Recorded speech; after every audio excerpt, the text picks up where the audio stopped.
Are you a pitcher that's working your way back from injury or surgery, such as Tommy John or labrum repair, and you're getting ready to throw off the mound, and you're really just not sure what the best progression to get on the mound and back to games is? I want to go over today the process that we use for a bullpen progression for pitchers that are going through rehab for an arm injury or surgery. How do I know this? My name is Dr. Jeff Lewis. I'm the owner and physical therapist at Lewis Physical Therapy and Sports Rehab in Point Pleasant, New Jersey.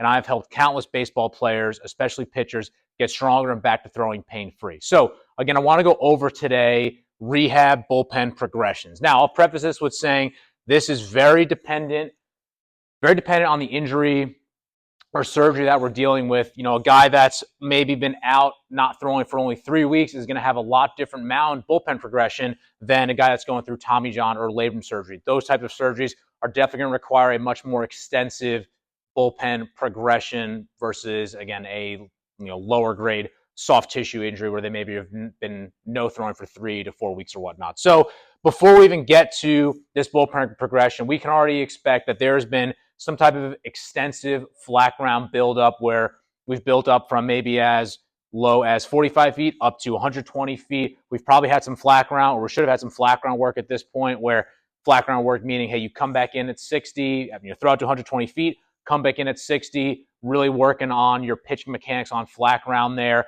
That has already been established by the time that we get to a bullpen progression here. So first part of a bullpen progression, we call this slope work. And this is going to be much more used in these post-surgical settings, Tommy John's labral repair, where it's probably been, for Tommy John, it's been probably 9 to almost 10 months since they've been on the mound, maybe even longer than that, depending on when they got hurt, when they had surgery. But slope work really just means we're throwing from the bottom or the middle portion of the slope, so not from the full slope height.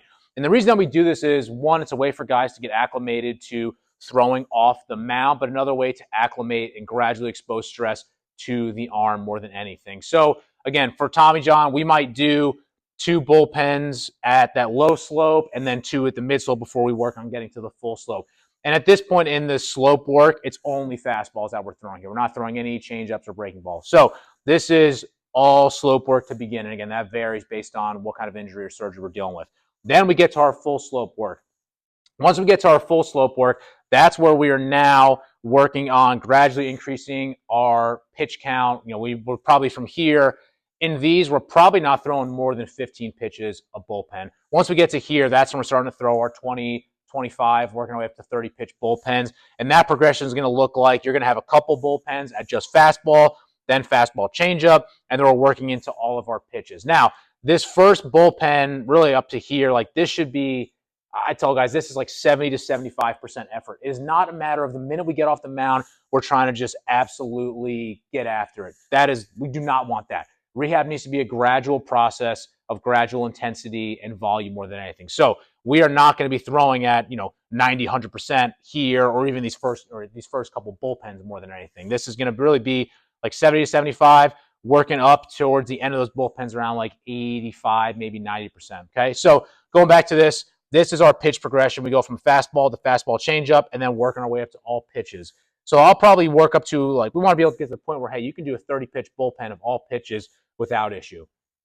Once a guy can do that, the last thing I like to do before we work on getting into facing hitters is what we call an up-down bullpen. So an up-down bullpen is, say our goal is we want to throw 30 pitches in this bullpen.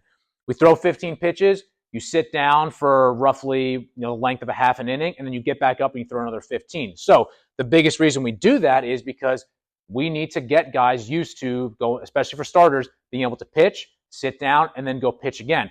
When guys can get through that, it's a pretty good indicator for us, hey, their arm is strong enough and has enough endurance to be able to get warm, throw off the mound, then get cool, have to get warm again, and then go ahead and throw another 15 or 20 pitches or whatnot. So that up down is a big part of that. I really call that the last step of this bullpen progression. Once guys can do up downs well and recover well, then we move on to our live BP phase where guys are facing hitters now.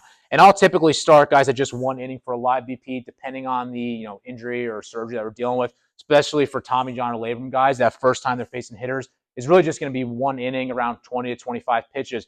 And the reason being, someone might say, well, we worked up to 30 pitches in our bullpen. Why don't we go right to 30 pitches for a live BP?